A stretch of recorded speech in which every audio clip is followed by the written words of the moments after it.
सुबह 6 बजे नहा धोकर श्रद्धा मंदिर में पूजा कर रही है। जय गणेश जय गणेश जय गणेश देवा, माता जाकी पार्वती पिता महादेवा। हे भगवान, सबकी रक्षा करना। तभी पीछे से श्रद्धा की नंद दीपिका आती है। अरे भाभी, पूजा खत्म हो गई, लगता है मैं आज फिर लेट उठी हूँ। अरे कोई बात नहीं, चलो अब तुम आरती ले लो, फिर मैं सबके लिए नाश्ता भी बनाऊंगी, सब उठते ही होंगे।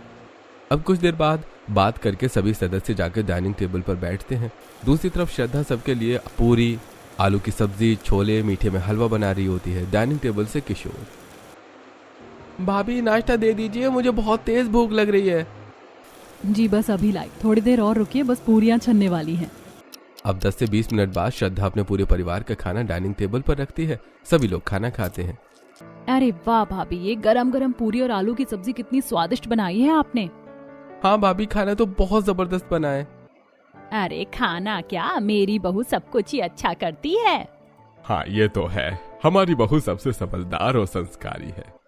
अरे बस पापा जी, इतना भी कुछ नहीं करती, मैं तो बस अपना कर्तव्य निभाती हूँ। यही तो बहुत अच्छी बात है बहू कि तुम अपने सभी कर्तव्य को अच्छी तरीके से निभाती हो। अब 10 बजे तक घर के सभी लोग काम पर चले जाते हैं। श्रद्धा रसोई में झूठे बर्तन धोने लगती है। वहीं तब तक गायत्री मोहल्ले में आकर पड़ोस की औरतों से गपशप करने लगती है। आ गई गायत्री तुम, और तुम्हारे घर का काम हो गया? हाँ, मेरे घर का काम तो सुबह 10 बजे ही हो गया था। अरे तुम्हारी बहू तो बहुत संस्कारी है, बहू होने के सारे फर्ज निभा रही है। हाँ, कह तो तुम बिल्कुल ठीक रही हो। चलो अब मैं चलती हूँ। अब अगले दिन गायत्री के घर में 1 से 2 मेहमान आते हैं। अरे तुम लोग ने अचानक मेरे घर पर कैसे दस्तक दे दिया? और तुझसे मिलने का मन कर रहा था तो आ गए। हाँ सही कहा, और तू हमारे घर की तरफ तो कभी आती ही नहीं, इसीलिए सोचा कि हम ही आ जाएं। अरे अरे, ये तो बहुत अच्छी बात है। आप लोग बैठिए, मैं आप लोगों के लिए चाय लेकर आती हूँ। अब फटाफट श्रद्धा रसोई में आती है। एक तरफ चाय बनती है और दूसरी तरफ गर्मा गर्म पकौड़ियाँ तलने लगती हैं और फटाफट सबको चाय नाश्ता लाकर देती है। अरे बहू, चाय कितनी अच्छी बनाई है तुमने, और ये पकौड़ियाँ भी बहुत स्वादिष्ट हैं। वैसे गायत्री, तुम्हारे बहू लोगों का कितने प्यार से स्वागत करती है। औरों की बहू को देखो, मेहमान देखते उनके तो पसीने छूट जाते हैं। सही कहा। हाँ, पर मेरी बहू तो घर आए मेहमान को भगवान से कम नहीं समझती। बढ़िया है, अब जैसी तुम्हारी बड़ी बहू है वैसे ही संस्कारी तुम्हारी छोटी बहू भी आ जाए तो मजा आ जाएगा। हाँ सही कहा। अब कुछ देर बाद रिश्तेदार वहाँ से चले जाते हैं। तभी श्रद्धा कहती है, वैसे माँ जी, मैं नहीं चाहती कि मेरी देवरानी मेरे से अलग विचार रखती हो, क्योंकि अगर हम दोनों के विचार नहीं मिलेंगे तो हमारी आपसी मतभेद हमेशा बनी रहेगी। चिंता क्यों करती है बहू, मैं तो तेरे जैसी ही बहू ढूंढ कर लाऊंगी, दूसरी भी। अब रात को गायत्री अपने पति से छोटे बेटे की शादी की चर्चा करती है। हाँ, शादी तो करनी ही है उसकी। एक काम करो, कल पंडित जी को घर बुला लो। अब अगले दिन गायत्री अपने छोटे बेटे से, बेटा मैं सोच रही हूँ कि तेरी शादी कर दूं, तू बता तुझे किस तरह की लड़की चाहिए? माँ, मुझे शादी में कोई खास इंटरेस्ट नहीं है। अरे पर क्यों देवर जी, कुछ बात है क्या, कहिए ना। किशोर ये सुनकर घबरा सा जाता है। अरे नहीं, बात कुछ नहीं है। अच्छा, मैं तैयार हूँ शादी के लिए। इतना कहकर किशोर वहाँ से चला जाता है, जिसके बाद घर में पंडित आता है। अरे गायत्री जी, जैसी लड़की आपने मुझसे मांगी है, ये लड़की बिल्कुल वैसी ही है, समझदार और संस्कारी, बिल्कुल आपकी बड़ी बहू की तरह। हाँ मम्मी, ये लड़की देखने में संस्कारी लग रही है। मुझे भी। माँ जी एक काम करते हैं, इसके घर रिश्ता लेकर चलते हैं। अब अगले ही दिन गायत्री अपनी बड़ी बहू के साथ लड़की वालों के घर पहुँचती है। जी अब लड़की को भी दिखा दीजिए, स्वागत तो बहुत कर दिया आपने हमारा। जी बिल्कुल, मैं अभी अपनी बेटी को बुलाती हूँ। स्नेहा बेटी, स्नेहा बाहर आओ। अब स्नेहा सूट सलवार में चेहरे पर एक प्यारी सी मुस्कान लेकर सबके सामने आती है। माँ जी, इस लड़की की पहली छवि देखकर ही मुझे लग रहा है कि ये लड़की अंदर से बहुत मासूम और संस्कारी है। हाँ बहू, तुम बिल्कुल ठीक कह रही हो। महिमा जी, हमें आपकी लड़की बहुत पसंद है। जी, ये सुनकर बहुत अच्छा लगा। अब लड़के वाले रिश्ता पक्का करके वहाँ से चले जाते हैं, जिसके बाद श्रद्धा अपने देवर के लिए मॉल में जाकर डिजाइनर शेरवानी पसंद करती है। लेकिन इन सब में किशोर का ज्यादा इंटरेस्ट न देखकर श्रद्धा घबराते हुए अपने देवर से कहती है, देवर जी, मैं देख रही हूँ इस शादी के प्रति आपका कोई खास इंटरेस्ट नहीं है। कहीं आप ये शादी जबरदस्ती तो नहीं कर रहे? अरे भाभी, वो सब ऑफिस में थोड़ा काम का प्रेशर है, तो मैं शादी पर कॉन्सेंट्रेट ही नहीं कर पा रहा हूँ। ये सुनकर श्रद्धा चुप हो जाती है। अब 3 से 4 हफ्ते बाद पूरी विधि विधान के साथ किशोर की शादी स्नेहा से हो जाती है। स्नेहा शादी करके अपने ससुराल आती है। अब स्नेहा कलश गिराकर घर के अंदर प्रवेश करती है। देवरानी जी, सफर में कोई दिक्कत तो नहीं हुई ना? और मेरे नटखट देवर ने परेशान तो नहीं किया? स्नेहा हल्का सा मुस्कुराकर कहती है। नहीं, इन्होंने तो कुछ नहीं कहा और सफर भी काफी अच्छा था। ठीक है भाभी, अब आप आराम कर लो। हाँ बेटा, जा बहू को अपने साथ कमरे में ले जा। अब किशोर कमरे में आकर दूसरी ओर करवट करके सो जाता है। अरे ये तो सो भी गए, चलो फिर अब मैं भी सो जाती हूँ। अब अगले दिन स्नेहा सुबह 5 बजे मंदिर में आकर पूजा करती है। हे भगवान, मेरे ससुराल वालों को हमेशा सुख शांति की प्राप्ति कराना। तभी पीछे से स्नेहा की जेठानी आकर, अरे बाप रे देवरानी जी, तुमने सुबह 5 बजे ही पूजा कर दी। तुम्हारे अंदर तो मुझसे भी ज्यादा भक्ति की भावना है। जी मैं रोज सुबह 5 बजे ही पूजा करती हूँ। अच्छा चलो, पूजा पाठ तो हो गया, चलो अब मिलकर सबके लिए सुबह का नाश्ता बना लेते हैं। अब श्रद्धा के साथ मिलकर स्नेहा रसोई में दाल मखनी, पनीर काटकर मटर पनीर, मसाला पीस के 2 से 3 तरह की चटनियाँ, फिर पूरी, चावल, मीठे में हवा, नारियल का लड्डू, सब कुछ बनाकर तैयार कर लेती है। अरे बाप रे देवरानी जी, आप तो बड़ी फुर्तीली हो, इतनी जल्दी इतना सब कुछ बना लिया और मुझसे ज्यादा मदद भी नहीं लिया आपने। अरे नहीं, आप बड़ी हैं, आप बस मुझे बता देती वही बहुत है। अब दोनों ही देवरानी जेठानी मिलकर डाइनिंग टेबल पर खाना लगाती हैं। सभी लोग खाना खाते हैं और स्नेहा के खाने की बहुत तारीफ करते हैं। अरे बाप रे, आज का खाना तो जरूरत से ज्यादा ही स्वादिष्ट है। ये जायका श्रद्धा के हाथ का तो नहीं है, पक्का ये स्नेहा ने ही बनाया है। जी जेठ जी, सब कुछ मैंने ही बनाया है। छोटी बहू, खाना तो बहुत अच्छा बनाया है। हाँ, खाना बहुत अच्छा है, मुझे भी काफी स्वादिष्ट लगा। चलो अच्छा है, दोनों भाभी ही स्वादिष्ट पकवान बनाती हैं। अब स्नेहा देखती है कि घर के सभी सदस्य उसके खाने की तारीफ कर रहे हैं, लेकिन उसका पति किशोर अब तक चुप बैठा है। तभी स्नेहा प्यार से, किशोर जी, आपको खाना अच्छा नहीं लगा क्या? हाँ ठीक है, खाने में कोई कमी नहीं है। खैर मेरे ऑफिस का टाइम हो गया है तो मैं अब ऑफिस जा रहा हूँ। रुकिए, लंच बॉक्स तो ले लीजिए। अब स्नेहा रसोई में आकर अपने जेठ, ससुर, नंद और अपने पति का लंच बॉक्स पैक करती है और सबके हाथ में उनका लंच बॉक्स लाकर देती है। इसके बाद सभी लोग काम पर चले जाते हैं। अब दोनों देवरानी जेठानी घर की सफाई करती हैं और फिर रसोई में एक साथ झूठे बर्तन धोती हैं। काम सारा खत्म होने के बाद देवरानी देखो, 11 बजे तक सारा काम खत्म हो गया। अब दोपहर में मम्मी जी भी हल्का दलिया खाती हैं, वो मैं बना दूंगी। एक काम करो, तुम अब अपने कमरे में आराम कर लो, फिर मिलकर रात का खाना बना लेंगे। ठीक है जेठानी जी। अब स्नेहा अपने कमरे में आती है और अपना मोबाइल उठाती है। अभी तो नींद आ नहीं रही है, काम करती हूँ, किशोर जी को फोन कर लेती हूँ। अब स्नेहा अपने पति को फोन करती है, लेकिन स्नेहा का पति ऑलरेडी किसी अदर कॉल पर बिजी होता है। स्नेहा फोन काटती है और दोबारा फोन करती है। ऑफिस में किशोर, ओह गॉड, स्नेहा मुझे क्यों फोन कर रही है? इसके पास और कोई काम नहीं है क्या? वहीं स्नेहा उदास होकर, बार बार मेरा फोन क्यों काट रहे हैं? अरे इतना भी क्या इम्पोर्टेंट बात हो रही है किसी से कि एक लाइन अपनी वाइफ से बात नहीं कर सकते? अब देखते ही देखते शाम हो जाती है। इसके बाद स्नेहा रसोई में आकर रात का खाना बनाती है। करीब 8 बजे तक घर के सभी आदमी और उनकी छोटी नंद भी काम पर से घर आ जाती हैं। सभी लोग खाना खाते हैं। खाना खाने के बाद सब अपने कमरे में आराम करने जाते हैं। तभी स्नेहा, सुनिए जी, मैं दोपहर में आपको इतनी कॉल कर रही थी, आपने मेरे एक भी फोन का रिस्पांस नहीं दिया, ऐसा क्यों? अब तो मुझसे सवाल जवाब भी करोगी? अभी शादी के 2 दिन नहीं गुजरे हैं ठीक से। और हाँ, ऑफिस में क्लाइंट के बहुत कॉल आते हैं और क्लाइंट्स के कॉल के बीच में अपनी वाइफ का फोन उठाना बहुत मुश्किल है, इसलिए मैंने वो फोन नहीं उठाया। इसलिए कल से ऑफिस में फोन मत करना। ये सुनकर स्नेहा बहुत मायूस हो जाती है। अगले दिन स्नेहा अपने पति के कपड़े प्रेस कर देती है और अपनी जेठानी के साथ सुबह का खाना बनाती है।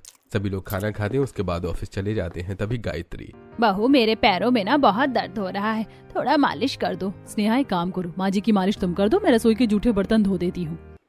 अब स्नेहा अपने सास के पैरों में मालिश करती है। हे भगवान, कितनी खुशनसीब हूँ मैं जो मुझे इतनी संस्कारी बहू मिली है। बहू तुम सच में बहुत अच्छी हो। इतने में पड़ोस की सुधा आती है, वो सब ये देखकर, क्या बात है गायत्री, तुम्हारी तो किस्मत में सिर्फ और सिर्फ सुख लिखा है। बहू को देखो कितने प्यार से तुम्हारे पैर दबा रही है, कितनी संस्कारी है। अब नजर मत लगाओ, भगवान की दया से मेरी दोनों ही बहू बहुत संस्कारी हैं। अब जहां घरवाले स्नेहा के हर काम से खुश थे, वहीं स्नेहा गुमसुम सी रहने लगी थी। इसी तरह से 2 से 3 हफ्ते गुजरते हैं। एक दिन स्नेहा आधी रात तक फोन चला रही होती है। ये देखकर किशोर, तुम्हें नींद नहीं आ रही है जो अब तक तुम फोन चला रही हो? नींद आ रही है तभी तो फोन चला रही हूँ। खैर मैं सो जाऊंगी, जब मुझे नींद आएगी आप सो जाइए, क्योंकि आपको ऑफिस जाना होता है, मुझे नहीं। इसी तरह अगले दिन किशोर नहा धोकर बाथरूम से बाहर आता है और गुस्से से, स्नेहा, स्नेहा कहाँ हो तुम? कमरे में आओ जरा। अब स्नेहा रसोई से कमरे में आती है। हाँ बताइए क्या हुआ। तुमने मेरे कपड़े क्यों नहीं प्रेस किए? मुझे ऑफिस के लिए लेट हो रहा है। अरे वो मैं दूसरे काम में बिजी थी। एक काम कीजिए, आप अपने कपड़े खुद प्रेस कर लीजिए। इतना कहकर स्नेहा वहां से चली जाती है। अब किशोर खुद अपने कपड़े आयरन करके पहनता है। अब कुछ देर बाद दोनों देवरानी जेठानी डाइनिंग टेबल पर खाना लगाती हैं। सभी लोग खाना खाकर ऑफिस के लिए निकल जाते हैं। तभी दरवाजे पर दूध वाला आता है। अरे आज आपके पापा नहीं आए दूध लेकर, आज आप आए हो। तभी वहां पर स्नेहा आती है। जेठानी जी आप जाइए, दूध मैं ले लेती हूँ। अब श्रद्धा वहां से चली जाती है। अरे आपकी बॉडी तो काफी अच्छी है, आप जिम वगैरह करते हो क्या? जी मैं जिम करता हूँ और कभी कभी पापा का काम भी संभाल लेता हूँ। नाइस, मुझे तुम्हारी ये पर्सनालिटी बहुत अच्छी लगी। अरे ये भाभी जी तो कुछ ज्यादा ही अटैच होने की कोशिश कर रही हैं। जी वैसे अगर आप चाहे तो हम आगे की बातें फोन पर कर सकते हैं। मुझे भी कोई प्रॉब्लम नहीं है, आप अपना नंबर बताइए। अब स्नेहा फटाफट दूध वाले का नंबर ले लेती है और फ्री टाइम में उससे बात करने लगती है। इसी तरह एक दिन छत पर स्नेहा कपड़े सुखाने जाती है, जहां सामने की छत पर 4 से 5 लड़के एक्सरसाइज कर रहे होते हैं। अरे बाप रे, इतने सारे लड़के एक साथ छत पर। हेलो हेलो, सुनिए, आप लोग कौन हैं? आज से पहले तो आपको नहीं देखा। जी हम लोग शहर में अपनी पढ़ाई कर रहे हैं और अभी यहाँ कुछ टाइम रहने आए हैं। अरे तो बहुत अच्छी बात है, वैसे आप सब तो बहुत स्मार्ट है। अरे तुम्हें नहीं लग रहा ये भाभी हमारी तरफ कुछ ज्यादा ही इंटरेस्ट दिखा रही हैं? हमें ये मौका छोड़ना नहीं चाहिए। अरे बिल्कुल ठीक कहा तुमने। वैसे भाभी जी आप इसी वक्त रोजाना छत पर आती हैं क्या? जी मैं रोजाना इसी वक्त छत पर आती हूँ। अरे भाभी अच्छा, हमारा नंबर ले लो आप। कहीं हम ना हो छत पर तो हमें फोन करके बुला लेना। अब वो लड़के एक कागज पर नंबर लिखकर स्नेहा की छत पर फेंक देते हैं। नंबर उठाकर स्नेहा वहां से चली जाती है। अब इतने सारे लड़कों का नंबर पाकर स्नेहा सारा दिन फोन पर बात करती रहती है, कभी दूध वाले से तो कभी छत पर मिले उन 4-5 लड़कों से। तभी एक दिन किशोर ऑफिस से स्नेहा को कॉल करता है और स्नेहा अनदर नंबर पर बिजी होती है। अब ऑफिस से आकर किशोर, स्नेहा मैं तुम्हें कब से फोन कर रहा था, तुमने मेरा फोन क्यों नहीं उठाया? कहाँ बिजी थी तुम? आप ये जानकर क्या करेंगे? क्या कभी मैंने आपसे पूछा है कि आपका नंबर क्यों बिजी आता है? ये सुनकर किशोर चुप हो जाता है। अब अगले दिन स्नेहा की जेठानी छत पर कपड़े डालने जाती है।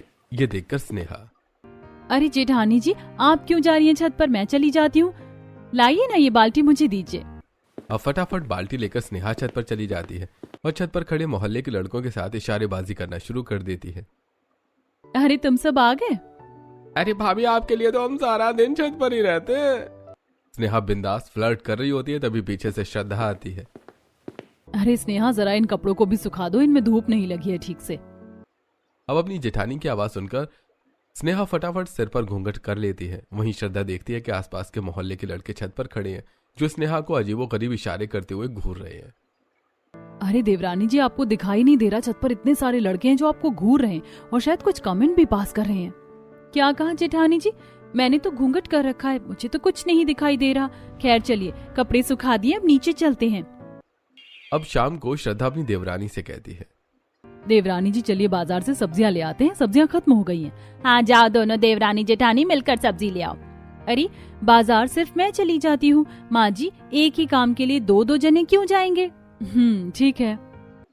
अब स्नेहा सुंदर से तैयार होकर बाल खोलकर लाल लिपस्टिक लगाकर बाजार जाती है और सब्जियां खरीदने के बाद वो ठेले पर चाट पापड़ी खाती है, जिसे एक स्मार्ट लड़का बेच रहा होता है। अरे भैया आपकी ये चाट पापड़ी तो बहुत चटपटी है और आपकी बातें भी आप कितनी चटपटी बातें करते हैं। जी हम तो ऐसे ही चटपटी बातें करते हैं। अगर आपको और हमारी चटपटी बातें सुननी है तो एक काम करिए ना, इस ठेले पर से मेरा नंबर नोट कर लीजिए। हाँ क्यों नहीं। अब स्नेहा फटाफट ठेले पर से नंबर अपने फोन में नोट कर लेती है। इसी तरह स्नेहा आइसक्रीम के ठेले पर जाकर उसके साथ भी फ्लर्टिंग करती है और उसका नंबर भी ले लेती है। अब बाजार के सभी आदमी स्नेहा को अजीब नजरों से देखने लगते हैं। वहीं स्नेहा सब्जी लेकर घर आती है और जेठानी के साथ मिलकर खाना बनाने लगती है। तभी स्नेहा का फोन बजने लगता है। स्नेहा घबराकर फोन काट देती है कि तभी कुछ देर बाद दोबारा स्नेहा का फोन बजता है। कौन है देवरानी जी जो बार बार फोन कर रहा है? एक बार उठा लो। पता नहीं कौन है, शायद घर से फोन आ रहा है, मैं आती हूँ बात करके। स्नेहा घबराई हुई फोन लेकर कमरे में आ जाती है और फोन पर चाट पापड़ी वाला होता है। अरे स्नेहा जी, घर जाकर तो आपने हमें कोई कॉल ही नहीं किया, हमसे बात तो कर लो। अरे रह तो मैं भी नहीं पा रही हूँ बिना बात के, लेकिन अभी सब जगे हैं। मैं सबके सोने के बाद फोन करती हूँ। अब कुछ देर बाद सभी लोग डाइनिंग टेबल पर खाना खाने बैठते हैं। तभी डाइनिंग टेबल पर रखा स्नेहा का फोन तेजी से बजने लगता है। स्नेहा घबराकर फोन काट देती है, लेकिन कुछ सेकंड्स के बाद दोबारा फोन बजने लगता है। अरे बहू, इतनी रात को तुम्हें कौन फोन कर रहा है? अरे मम्मी जी, कस्टमर केयर वाले हैं, और कौन होगा? अब धीरे धीरे स्नेहा जितने भी लड़कों से बात कर रही थी वो लड़के स्नेहा को मिलने के लिए फोर्स करने लगे थे दूध वाला कॉल पर। अरे स्नेहा जी, आप तो बस फोन पर बात करती हैं, कभी हमसे मिलने भी आइए। चलिए ना, क्लब चलते हैं। क्या कहा? क्लब? वैसे आइडिया बुरा नहीं है। अब स्नेहा चुपचाप ऑनलाइन अपने लिए 1 पीस शॉर्ट ड्रेस मंगवाती है और सबके सोने के बाद Sneha 1 piece dress high heels डालकर घर से बाहर चली जाती है और सारी रात क्लब में स्नेहा राजू के साथ डांस करती है। राजू जबरदस्ती स्नेहा को शराब भी पिला देता है। आप साड़ी में जितनी हॉट लगती हो ना, 1 पीस ड्रेस में उतनी ही सेक्सी लग रही हो। अच्छा चलो ठीक है, बस करो अब, और कितनी तारीफ करोगे मेरी। वैसे अब मुझे घर के लिए निकलना होगा। अब फटाफट स्नेहा घर आती है और चेंज करके सो जाती है। अब अगले दिन स्नेहा छत पर लड़कों को इम्प्रेस करने के लिए शॉर्ट ड्रेस पहनकर जाती है चुपके से। अरे भाभी, आप तो साड़ी में पटोला और शॉर्ट में हॉट लग रही हो। हाँ भाभी, आपके ऊपर ये छोटे कपड़े कितने प्यारे लग रहे हैं। अरे हाँ भाभी, तो बहुत खूबसूरत लग रही है। अरे भाभी, मुझे नहीं पता था कि उस साड़ी में रहने वाली संस्कारी भाभी के अंदर इतना हॉटनेस छुपा हुआ है। बस बस, अब और कितनी तारीफ करोगे? मेरे गाल ब्लश करने लगे हैं। स्नेहा इतना बोल ही रही होती है कि तभी नीचे से उसकी सास आवाज देती है। छोटी बहू कहाँ हो? छत पर हो क्या? जरा नीचे आना। अब अपनी सास की आवाज सुनकर स्नेहा की सिट्टी पिट्टी गुल हो जाती है। अरे बाप रे, ये तो माँ जी की आवाज है। अब स्नेहा सब फटाफट से छत के बाथरूम में अपने कपड़े चेंज करती है और सबके सामने आती है। अरे आ गई तुम? माँ जी कब से आवाज दे रही थी। जाओ उनके लिए चाय बना दो। जी अभी बनाती हूँ। अब कुछ देर बाद छत पर टहलने दीपिका जाती है कि तभी उसे तेज टॉयलेट आता है और दीपिका छत के वॉशरूम में जाती है, जहां उसे वॉशरूम के हैंगर पर 1 पीस ड्रेस टंगा हुआ दिखता है। अरे ये इतने छोटे कपड़े किसके हैं? अब दीपिका फटाफट वो ड्रेस लेकर नीचे आती है। बड़ी भाभी, छोटी भाभी, हाँ तो आइए। ये वेस्टर्न ड्रेस किसका है? आपका है क्या? अब श्रद्धा और स्नेहा वहां आकर ड्रेस देखती हैं। नहीं नहीं, ये अभद्र कपड़े मेरे नहीं हो सकते। देवरानी जी भी ये सब नहीं पहनती हैं। अरे ये शॉर्ट ड्रेस तो हमारी छत पर गिरा हुआ था। मुझे लगा दीपिका का होगा, इसीलिए मैंने इसे उठाकर बाथरूम में रख दिया। वैसे तो ये मेरा नहीं है, पर अगर कोई मांगने नहीं आया तो इसे मैं रख लूंगी। अब स्नेहा एक लंबी सांस लेती है और वहां से चली जाती है। अब इसी तरह रात को सब लोग खाना खाते और अपने अपने कमरे में आराम करते हैं। तभी 2 बजे रात को श्रद्धा, अरे पता नहीं दूध फ्रिज में रखा कि नहीं, देवरानी जी से पूछती हूँ फोन करके। अब श्रद्धा अपनी देवरानी को फोन करती है और उसका नंबर कहीं और ही बिजी जा रहा होता है। अगले दिन सुबह श्रद्धा, अरे देवरानी जी, रात के 2 बजे आप किससे बात कर रही थी कल? स्नेहा अनजान बनती हुई, क्या रात के 2 बजे? हाँ पागल हो गई हैं क्या? मैं रात के 2 बजे किससे बात करूंगी? हो सकता है नींद में फोन टच हो गया। वैसे आपने क्यों फोन किया था? छोड़ो, कुछ नहीं। इतना ही नहीं, अब शाम को श्रद्धा अपनी देवरानी के साथ बाजार जाती है, जहां बाजार में सब्जी वाले, आइसक्रीम वाले, मोमोज वाले, चाउमीन वाले सभी लोग स्नेहा को बुरी नजर से देख रहे होते हैं। अरे मैडम जी, आज हमारी चटपटी चाट पापड़ी नहीं खाओगे क्या? आप तो हमें भूल ही गई। अरे हमारी भी ठंडी ठंडी आइसक्रीम खाइए। आइए मैडम जी। और हमारे रस भरे टमाटर भी खरीद लीजिए मैडम जी। अरे देवरानी जी, ये लोग आपसे कैसे बात कर रहे हैं, जैसे आपको काफी समय से जानते हैं। स्नेहा घबराकर कहती है, अरे जेठानी जी, ये लोग ऐसे ही होते हैं। सुंदर बहू बेटी देखी नहीं कि उन पर लाइन मारने लगते हैं, और मैं इन लोगों को नहीं जानती। मैं तो सारा टाइम घूंघट करके घर में रहती हूँ। अब श्रद्धा को दाल में कुछ काला लगता है। हाँ ठीक कह रही हो तुम। अच्छा तुमने सब्जियां ले ली, चलो घर।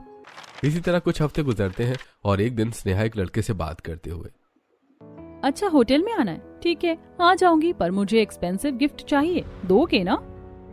हाँ भाभी, बिल्कुल दूंगा, आप एक बार आइए तो सही। स्नेहा ये सब बोल ही रही होती है कि दरवाजे पर खड़ी उसकी जेठानी ये सारी बातें सुन लेती है। इसका मतलब मेरा शक सही था। मेरी देवरानी की जिंदगी में मेरे देवर के सिवा और भी कई लड़के हैं, और ये अब तक संस्कारी बनने का झूठा नाटक कर रही है। लेकिन अब मैं इस घिनौनी लड़की का पर्दा फाश करके रहूंगी। अब अगले दिन स्नेहा रात को चुपचाप छोटे छोटे कपड़ों में घर के बाहर निकलती है। घर के बाहर एक कार लगी होती है जिसमें स्नेहा बैठकर चली जाती है। अब श्रद्धा घर की गाड़ी लेकर उस गाड़ी का पीछा करने लगती है। कुछ देर बाद वो गाड़ी एक होटल के पास रुकती है।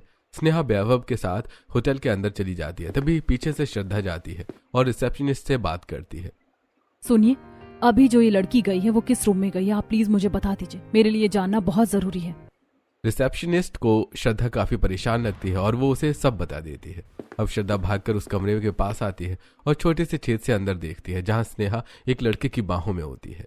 हे भगवान, मेरी देवरानी जो इतना संस्कारी बनती है वो इतनी बड़ी घिनौनी और कैरेक्टरलेस है।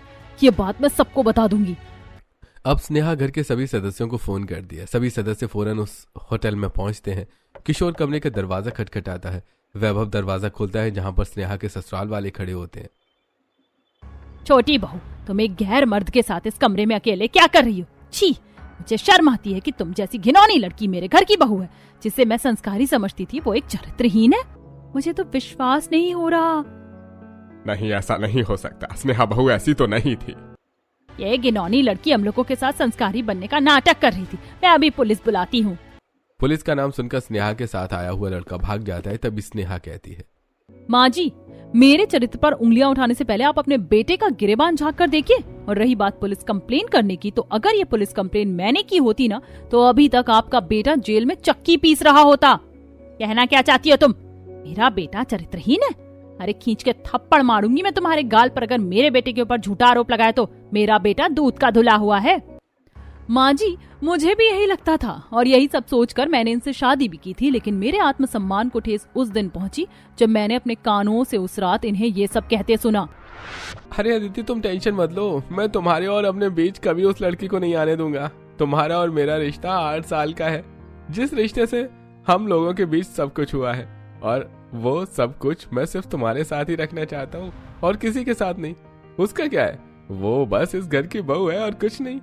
दरवाजे पर खड़ी स्नेहा ये सब सुनकर हैरान रह जाती है। उसकी नम आंखों से डब डब आंसू गिरने लगते हैं।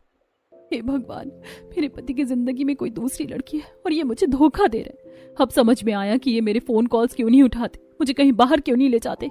लेकिन अब मैं इस चीज का बदला लेकर रहूंगी। अब इनकी जिंदगी में एक लड़की है ना, तो मेरी जिंदगी में 150 बॉयफ्रेंड आएंगे जिन्हें गिनते गिनते ये पागल हो जाएंगे। अरे बोलिए किशोर जी, चुप क्यों हैं? अब स्नेहा की जेठानी फौरन अपने देवर का फोन छीनती है और चेक करती है। हाँ जी, देवरानी जी ठीक कह रही है। देवर जी की जिंदगी में कोई और लड़की है। इस फोन में उस लड़की के साथ इनकी कई तस्वीर हैं और एक नंबर है जिस पर दिन में हजारों बार कॉल मिलाया गया है। इसका मतलब हमारी संस्कारी देवरानी को इस लाइन में उतारने वाले हमारे खुद के देवर हैं। हे भगवान, मेरा खुद का बेटा चरित्रहीन है। क्यों बेटा, तूने ऐसा क्यों किया? मेरी मासूम फूल सी बहू को तूने धोखा क्यों दिया? और बहू, तूने मुझे ये बात पहले क्यों नहीं बताई? माँ जी, उस वक्त मेरे दिलो दिमाग में सिर्फ बदले की आग ललक रही थी। मुझे उस समय आपको कुछ भी बताना ठीक नहीं लगा। मुझे ये साबित करना था कि अगर ये एक लड़की घुमा सकते हैं तो मैं भी 150 लड़के पटा सकती हूँ। ये सुनकर किशोर को भी शर्मिंदगी महसूस होती है। उसे महसूस होता है कि उसकी एक गलती की वजह से एक शरीफ लड़की गलत डायरेक्शन में चली गई। मुझे माफ कर दो, मैं आप सबका गुनहगार हूँ। मैंने आप सबसे झूठ बोला।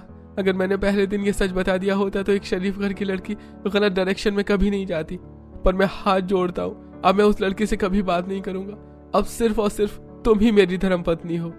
गलती मेरी भी है कि मैंने किसी से कुछ नहीं कहा, किसी से मदद नहीं ली और गुस्से में आकर मैं ये सब कर बैठी। लेकिन ठीक है, अगर आज से आप सिर्फ मेरे हैं तो मैं भी सिर्फ और सिर्फ आपकी हूँ। अब दोनों ही पति पत्नी एक दूसरे को माफ कर देते हैं। घर वाले भी उन्हें स्वीकार कर लेते हैं और उस दिन के बाद से किशोर और स्नेहा एक दूसरे के साथ खुशहाल जिंदगी बिताने लगते हैं।